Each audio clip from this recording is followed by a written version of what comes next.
Hey Broncos, I'm Rye, Volley Post reporter, here at our women's and men's basketball game versus Sonoma State. The game marks the second and final matchup between our men's team and the first matchup between our women's team this year. Our men's team holds a 12-9 record, while our women's record sits at 18-4. The women's team started off slow, trailing 24-20 at halftime. The Broncos erupted for a dominant third quarter, outscoring Sonoma State 22-15 to seize the momentum.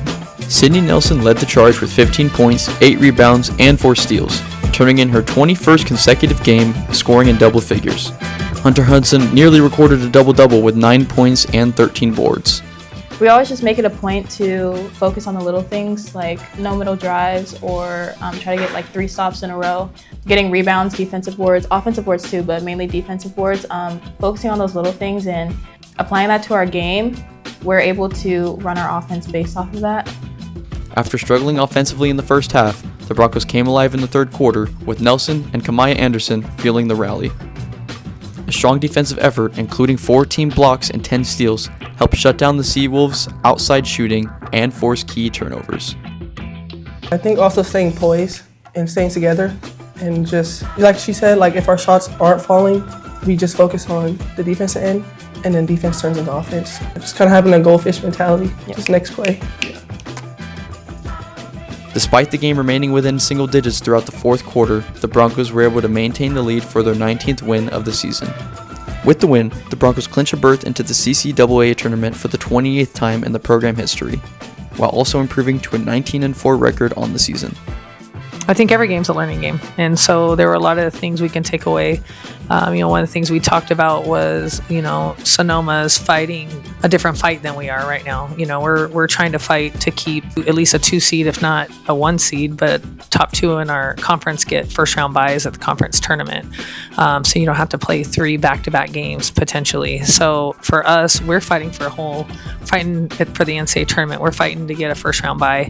They're fighting right now. Like we talked about, their school basically is taking away athletics, and that's unfortunate and it's sad. And so those players are fighting right now to try to get scholarships at another school, and so they're fighting to have for themselves individually as well as a team, just to keep their season going, to get to be seen by other teams. And so the fight is different, and so we've got to find a way. We tried mixing up our starting lineup today, but we've got to find a way to come out with better starts.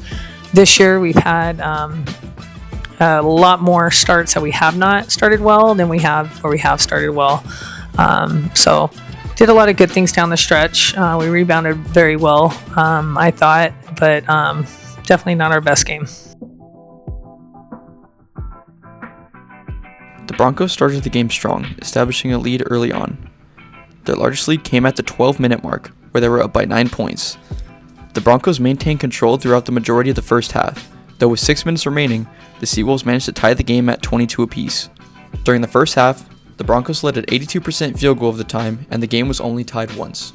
The second half saw the Broncos quickly extend their lead, holding on for a good stretch before the Seawolves started to chip away. With just over 10 minutes remaining, the game was tied at 49-49. However, the Broncos pushed back and regained an 11-point lead with 3 minutes left on the clock. Despite the effort, the Seawolves did not back down. With just over a minute left in the game, the Broncos' lead was down to only 2 points, and with 14 seconds remaining, the game was tied, forcing overtime. In overtime, the Broncos regained their momentum and slowly built their lead. With a minute left, they secured a few more crucial points, ultimately walking away with a hard-fought 78-73 victory. Jaden Winfield was outstanding on both sides of the ball, recording a double-double with 22 points and 12 rebounds, while Shyheim Parm contributed with 21 points to the win. It means everything. We're trying to get the playoffs. We got freshmen, we got seniors leaving. We're all trying to get to one place together. So just being able to put up numbers for the team is something we're willing to do every night.